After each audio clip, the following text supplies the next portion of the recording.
Hola, ¿cómo les va? Bienvenidos. Somos Salud en todas las políticas. El tema de hoy no es fácil de abordar porque tiene que ver con la muerte. A mí me cuesta profundamente hablar de esto cada vez que nos toca, pero hay razones por las cuales decidimos hacerlo y lejos queremos estar de ubicados en un lugar tremendo, dramático, escabroso, todo lo contrario. Queremos entenderlo como parte de la vida, pero de esto hay gente que sabe y mucho. Yo quiero leerles algo textual de quien va a ser hoy nuestro entrevistado sobre esta cuestión. Y dice textualmente así, me tomé el atrevimiento de leerlo textual y quiero compartirlo con ustedes.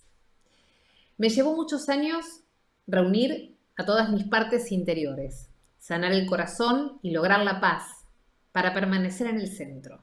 Por ejemplo, soy un hijo de desaparecidos que tiene un tío militar. Soy un hombre blanco que se sanó gracias al camino espiritual indígena. Soy un hombre argentino que Uruguay rescató. Soy un hermano que nació de otra mamá. Siempre estoy entre dos bandos, a veces más. Estoy entre mis padres y el resto de mi familia. Estoy entre los vivos y los muertos. Estoy entre la izquierda y la derecha. Estoy entre los pobres y los ricos. En ese equilibrio del centro, soy un guía espiritual que ayuda a que las personas escuchen al espíritu por sí mismas. Cuando las personas logran escuchar al espíritu por sí mismas, ya no me necesitan. Si seguimos caminando juntos, ya no es por necesidad, es por amor. Estas palabras pertenecen a Alejandro Korch Lerena, que se define como ser humano, escritor, hombre de medicina, custodio de la sabiduría de los pueblos originarios de América y tanatólogo. En un ratito vamos a estar hablando con él. Bienvenido Gabriel Barbagalo, nuestro doctor referente. ¿Cómo estás, Gaby? Siempre un placer encontrarme con vos.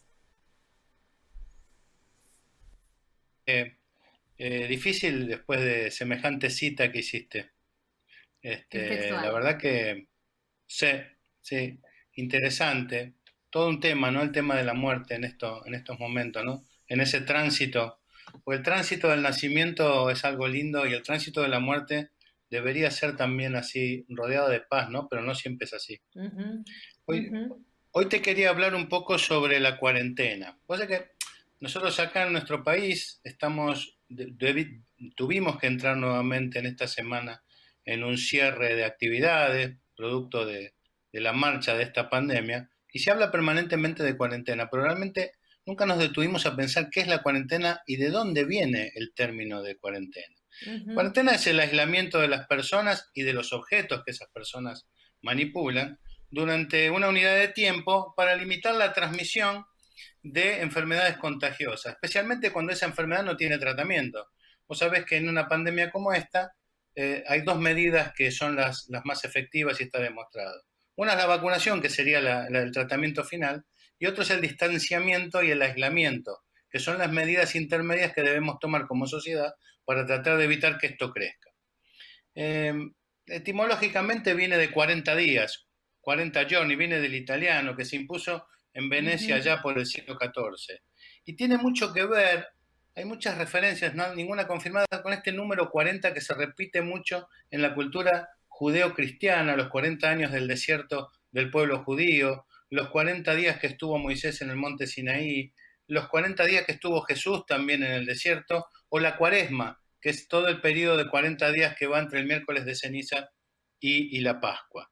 Ahora bien, como te decía, la cuarentena nace o aparece por primera vez como tal en la epidemia de fiebre amarilla del siglo, perdón, de peste bubónica del siglo XIV, pero ya en la Biblia existen antecedentes en el Levítico, que es uno de los libros del Antiguo Testamento, de cómo debían aislarse de las personas que sufrían lepra para evitar que la lepra se transmitiera de persona a otra, o allá en la época, en la Edad Media, en épocas de Galeno, el famoso término de chito longe tarde, quiere decir vete lejos, vete rápido y permanece mucho tiempo alejado para evitar contagiar las enfermedades de tipo infecciosas. Como te decía, la peste negra fue la que más estragos se conoce que provocó en el mundo y la gran solución fue el aislamiento y la cuarentena, que imponía esos 40 días de aislamiento en las personas que presentaban o bien la enfermedad o bien que morían. También los cadáveres sabían que tenían posibilidades de contagiar. Después tuvimos otras cuarentenas conocidas como las de Filadelfia en el año 1793, provocada por la fiebre amarilla, o la de viruela en Brisbane en 1881. Pero fíjate que después el concepto de cuarentena llegó a la era espacial y cuando los astronautas volvieron de la Luna, al no saber cómo volvían de estar en un satélite en otro lugar, digamos, como era la Luna, tuvieron que hacer cuarentena tanto ellos como todo lo que ellos traían, porque no se sabía si con ellos también podían transportar algún tipo de germen o algún agente patógeno que podría provocar algún tipo de estrago en la humanidad. Y fíjate que en la época informática, por eso dijimos desde la Biblia hasta la web, cuando aparece un virus informático y lo ataca o lo combate un antivirus, que es una herramienta para evitar encima que dañe nuestras computadoras, la computadora o el antivirus lo que hace es poner a ese proceso en un proceso que se llama cuarentena también, para evitar que sin sacarlo ese proceso de tu computadora esté aislado y no infecte al resto de los componentes de tu sistema. Por eso es muy importante tener en cuenta en momentos como este, cuando no tenemos vacuna y cuando no hay un tratamiento específico, el respeto individual y el respeto social a las medidas de aislamiento y a las medidas de cuarentena, que si bien esto no es específicamente una cuarentena, porque la cuarentena aísla a las personas enfermas y nosotros estamos aislando a toda la población, pero sabemos que el virus necesita de una persona, o en otros casos otros gérmenes necesita o de un insecto o de un elemento que los vaya transmitiendo de unos a otros. Sin eso, el virus o el germen o quien sea desaparece y no provoca más enfermedad. Te termino con una frase. Y después te voy a decir de dónde las traje. Dice, el prudente ve el peligro y lo evita. Eso, digamos, es una enseñanza que como ciudadanos debemos tomar. El prudente ve el peligro y lo evita. En cambio, el necio sigue adelante y sufre las consecuencias. Esto está en el Antiguo Testamento ya. Desde ahí ya nos explicaban la importancia del cuidado y de lo que tenemos que esa responsabilidad social para evitar que las enfermedades contagiosas las vayamos transmitiendo de persona en persona hasta tanto no tengamos un tratamiento eficaz. Me quedo a escuchar a nuestros invitados y te mando un beso, Milva. Otro, Gaby, gracias por tu lado B, siempre nos deja reflexionando y eso es muy importante. Les propongo irnos a España, una vueltita por el otro lado del mundo, por el viejo continente, para entender cómo están llevando las cosas por allá. De alguna manera siempre es la película que nos antecede. Es el doctor Fernández Herreruela, que es el que va a hablar con nosotros, es responsable de la Asociación Española de Gestión de Riesgos Sanitarios y nos cuenta un poco cómo les va por allá. Cuando comenzó la pandemia en el año 2019, en marzo de 2019, volví a la asistencia sanitaria por la inmensa necesidad que de profesionales teníamos en nuestro país. Ya sabéis que desde entonces llevamos aquí 3,7 millones de infectados y cerca de 80.000 fallecidos en 4 grandes olas, la tercera de las cuales tuvo lugar después de la Navidad, y llegamos a tener los 1.000 casos por cada 100.000 habitantes diagnosticados en 14 días. Esto nos estuvo trabajando hasta el extremo, nos llevó a la extrema unción prácticamente, por decirlo de algún modo. Trabajamos noche y día durante mucho tiempo, a veces 5 días seguidos. El cambio a la medicina asistencial ha ocurrido en un momento muy complicado. Estoy todavía sintiendo la necesidad de prestar mis servicios en este país, en los momentos que estamos viviendo. Ya llevamos, nuestra gran herramienta ha sido la vacuna, ya llevamos un 17% de la población vacunada con todas las dosis. Qué difícil, ¿no? Están adelante y están con escenarios que son adversos, fueron adversos, lo seguirán siendo. Otra parte más de nuestro diálogo con el doctor sobre esta dinámica que nos impone la pandemia desde la salud, desde los médicos, desde los ciudadanos. Como presidente de AEGRIS quiero comentaros que a mediados de esta época el Ministerio de Sanidad nos pidió que aportáramos cuantas recomendaciones considerásemos necesarias para el manejo de la vuelta a la normalidad, y en aquel momento hicimos 4 tipos de recomendaciones. 7 de gestión de riesgos puros, como cómo medir lo que había ocurrido, cómo aprovechar en el futuro las ventajas de la gestión de riesgos, etcétera. 6 en cuanto a seguridad del paciente, seguridad también de nuestros profesionales, sobre el empleo de materiales de seguridad, cómo gestionar la seguridad de los pacientes en una época crítica como esta, incluir en nuestras fuentes de notificación el tema COVID. Y luego nosotros tenemos mucha relación con el mundo asegurador y hicimos una serie de recomendaciones en dos epígrafes diferentes. Uno, el mundo del seguro, y otro, el mundo del legal.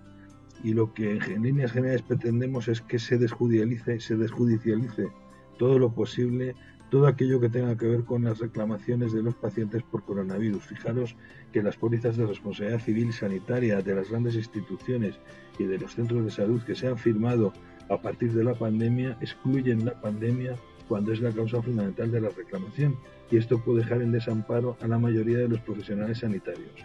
Por eso sugerimos la creación de un fondo de compensación dedicado a resarcir los daños en consecuencia de la pandemia, y hablo de daños médicos, daños sanitarios, y la creación de modificaciones legales que eviten que nos veamos abrumados, por así decirlo, por todo este tipo de reclamaciones, que ya hay muchísimas de ellas, algunas también de nosotros contra nuestros empleadores por la falta de medidas de seguridad. Con todo ello, debo deciros que ha sido una experiencia muy intensa, muy triste. Hemos visto morir a muchos de nuestros pacientes y lo hemos sufrido muchísimo, pero que está, creo que llegando a su fin gracias al tema de la vacuna, y espero que así ocurra en todo el mundo. Así que lo comparto con vosotros y juntos a ver si vencemos el coronavirus. Un abrazo muy fuerte para todos. Gran placer escuchar al doctor Herrera. Es la película del futuro, ¿no? La de Europa. Cada comentario que nos llega del viejo mundo es la película del futuro, que más allá o más acá vamos a vivir también nosotros. Bueno, ahora sí, Alejandro Korch Lerena está en contacto con nosotros, ser humano, escritor, hombre de medicina, custodio de la sabiduría de los pueblos originarios de América y tanatólogo. Alejandro, ¿cómo estás? Muy bien, Milva, muchas gracias por la oportunidad, muy contento de estar contigo. Lo primero que necesito preguntarte antes de entrar en tema es ¿qué lleva a una persona a dedicarse a ser tanatólogo? ¿Por qué esta elección? ¿Por qué estar tan cerca de la muerte? Algo que a la gran mayoría de las personas nos genera tanta adversión, tanto miedo, tanta negación, ¿no? Desde mi primera infancia tuve seres que amaba del otro lado del velo, o sea, seres que nosotros llamamos muertos. En realidad lo que está muerto es su cuerpo, no su conciencia. Desde ese lugar siempre tuve mucho cariño a los que están del otro lado, y nunca me asustó la muerte, más allá de que le tenga respeto. Hoy que tengo hijos, esposa y muchos seres queridos de este lado, les digo a los que están del otro lado que me esperen. Pero me dio muchas ganas de acompañar a las personas en ese proceso de transformación. Para mí la muerte es la reina de las transformaciones, es el ensayo de esta obra, el estreno de esta obra de teatro. Cada conflicto que tenemos en nuestro cotidiano son ensayos, y el día que nuestro corazón pase hacia el otro lado, vamos a ver si realmente estábamos donde creíamos que estábamos, o nuestros temores y nuestros dolores estaban dominando a nuestro corazón. ¿Dónde será el otro lado, no? Qué pregunta esa, mucho más profunda, y no sé si tiene respuesta. Bueno, tiene una respuesta muy simple, es adentro, es en la no materia. O sea, no es...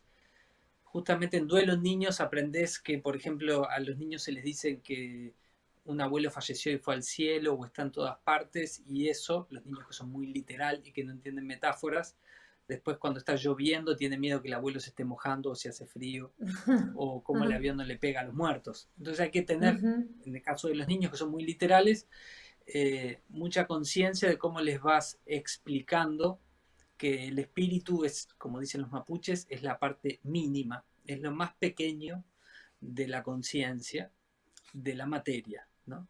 Entonces desde ese lugar todos llevamos a nuestros muertos dentro, nuestro corazón es la puerta para conectarnos con los seres queridos que amamos, porque todo lo que es Dios, o como lo quieran llamar, toda la conciencia sin materia existe adentro. Pensaba, Alejandro, que nunca como en este tiempo que nos ha tocado de pandemia, que nos está tocando de pandemia, nos hemos enfrentado todos juntos tanto a la muerte.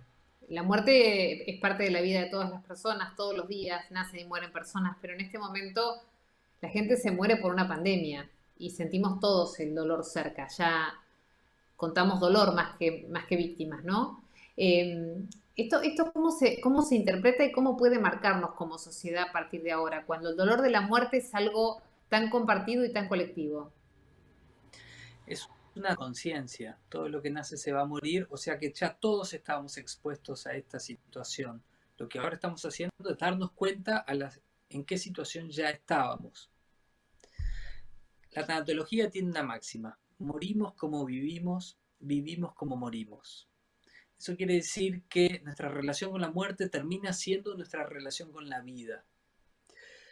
El tabú más grande de nuestra cultura es la muerte. Y ahora estamos viendo directo, con mucha frustración y con mucho sufrimiento, lo que siempre fue nuestra situación de vulnerabilidad.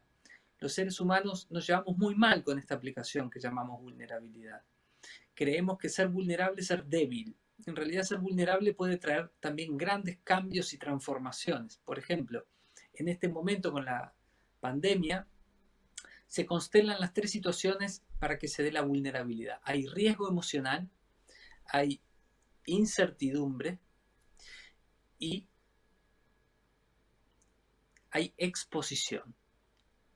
O sea que me tengo que sentir expuesto, tiene que haber incertidumbre, no sé qué va a pasar, y encima emocionalmente me siento en riesgo. Lo curioso es que para que se constele la valentía se necesitan también las tres mismas situaciones. Tiene que haber riesgo emocional, tiene que haber exposición y tiene que haber incertidumbre. Las oportunidades, las mejores oportunidades de nuestra vida no aparecen como queremos, aparecen como necesitamos. Y en esos partidos que eran los más difíciles. Bueno, este es uno de esos momentos. Un momento para sacar lo mejor de nosotros afuera, porque la vida nos está dando la oportunidad de reconocer lo que ya era. No es que nos está pasando algo nuevo, es que nos está intensificando lo que ya era.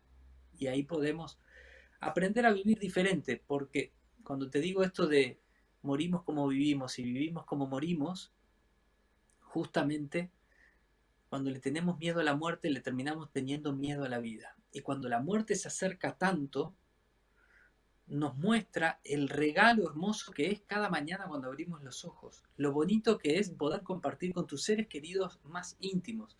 Le ponemos tan alto la barrera a lo que es un buen día. Un buen día es ese que abriste los ojos y tus 4 o 5 personas amadas también los abrieron igual que vos. Eso es un gran día. Después el resto son cosas urgentes, pero no son las importantes. Esta cercanía de la muerte nos hace madurar. Madurar no siempre es alegre, porque lo mejor de nosotros sale en los momentos más difíciles, porque cuando las cosas están bien no hay nada para cambiar. Cuando nos interpelamos, ahí nada nos interpela tanto como la reina de las transformaciones, sale de nosotros lo que realmente es, cómo estamos. Por eso yo digo que es una gran oportunidad, porque no estoy diciendo que celebro las muertes, no estoy diciendo que celebro las pérdidas, yo mismo he perdido seres que amo, sé que van adentro de mi corazón, no los pierdo si los recuerdo, pero sí no los voy a poder abrazar otra vez. Ahora, esta situación de la pandemia en cuanto a la tanatología y a nosotros nos va a traer lo que se llama duelo patológico, que es cuando todos quedamos en una situación de duelo congelado como ese momento, el no poder despedir a tus seres queridos, el no poder darles un abrazo, el no poder decirles un te quiero. O, mira, yo acompañé a muchas personas a pasar al otro lado. Al final, todos piden lo mismo, 5 minutos más de abrazar a los seres que amo. Los hayan abrazado suficiente tiempo o no. Si no, lo piden con mucho más peso. Si ya los abrazaron todos los que los amaban, igual todos queremos 5 minutos más.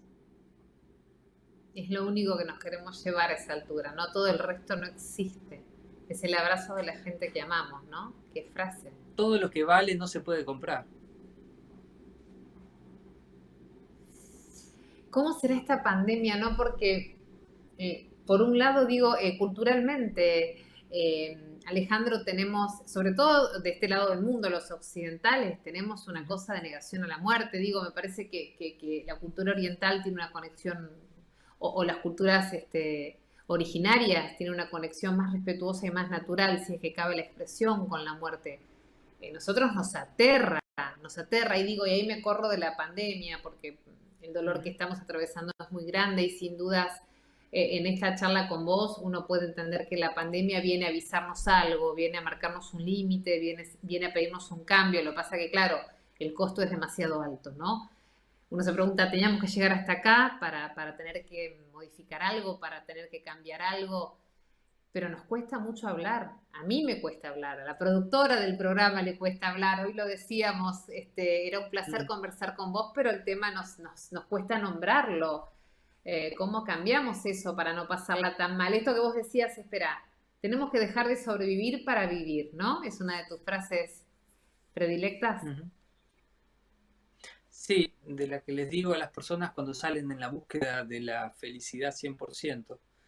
Nosotros los seres humanos aprendemos a sobrevivir y eso está muy bien. Sin embargo, sobrevivir es inherente a todo lo que está dentro de un cuerpo. Una cucaracha quiere sobrevivir a tu pisotón. Una planta va a luchar por sobrevivir, aunque los humanos no nos demos cuenta de cómo lo hace.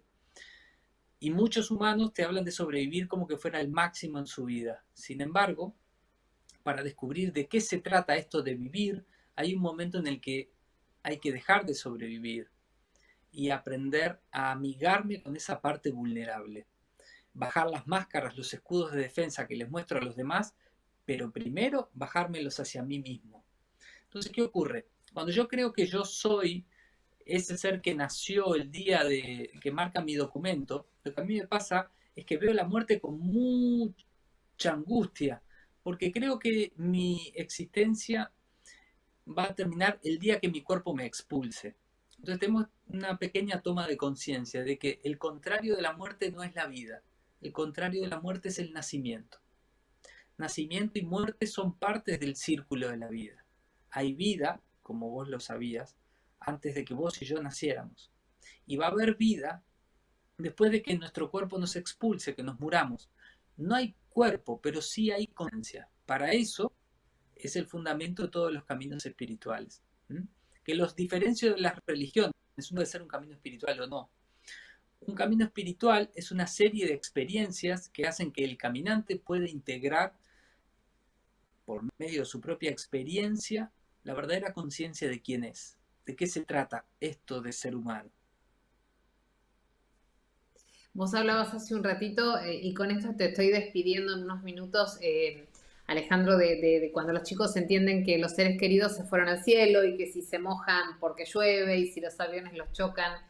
Para alguien como vos que se dedica a estudiar esto y a acompañar a la gente en ese minuto de la muerte, vuelvo a preguntarte, ¿a dónde vamos? Nos cuesta mucho desde nuestra construcción occidental y tradicional, fuera de lo religioso, para quienes tienen una religión y practican una creencia de que existe Dios y que hay un paraíso y demás, a lo mejor es más fácil, o quienes creen en la reencarnación, pero digo, lo cierto es que a vos, como especialista, esto espiritual, esta incertidumbre que no tenemos claro, pero que a algún lado continúa, ¿cómo se llama? ¿Dónde está? ¿Cómo lo sentís vos o cómo lo podés visualizar si es que podés hacerlo?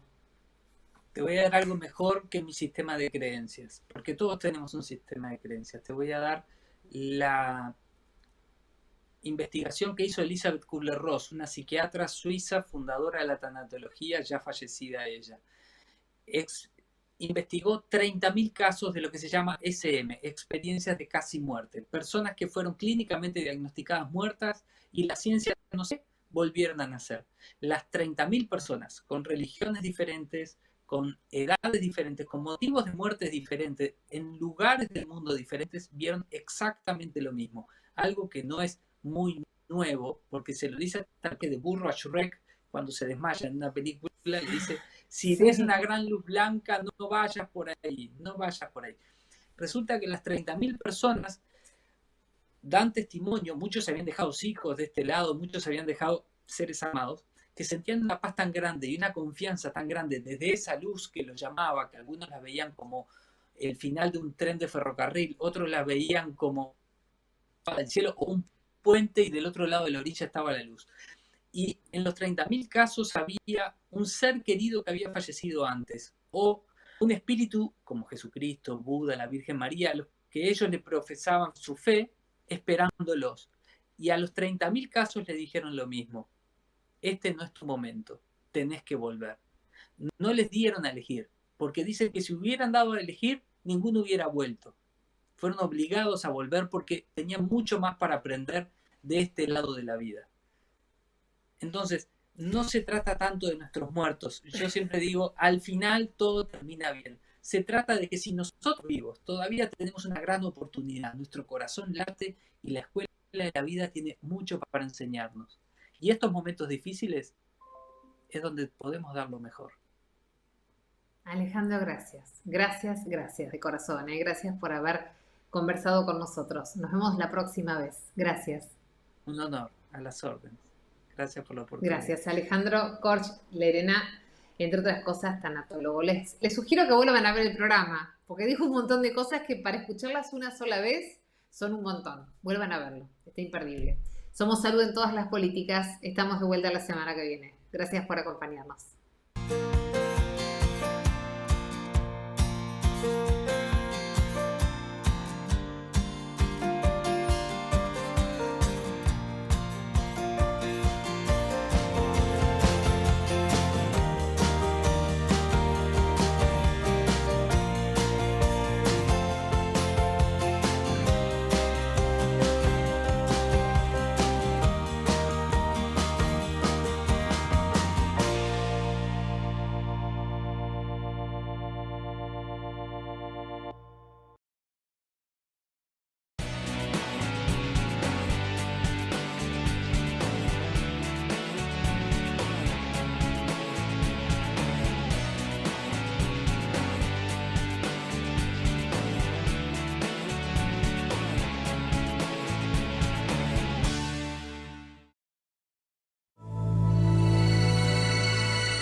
ANDAR, obra social de viajantes vendedores de la República Argentina. Planes de salud para empleados en relación de dependencia, monotributistas y particulares. Solicita un asesor comercial al 0810 345 0184.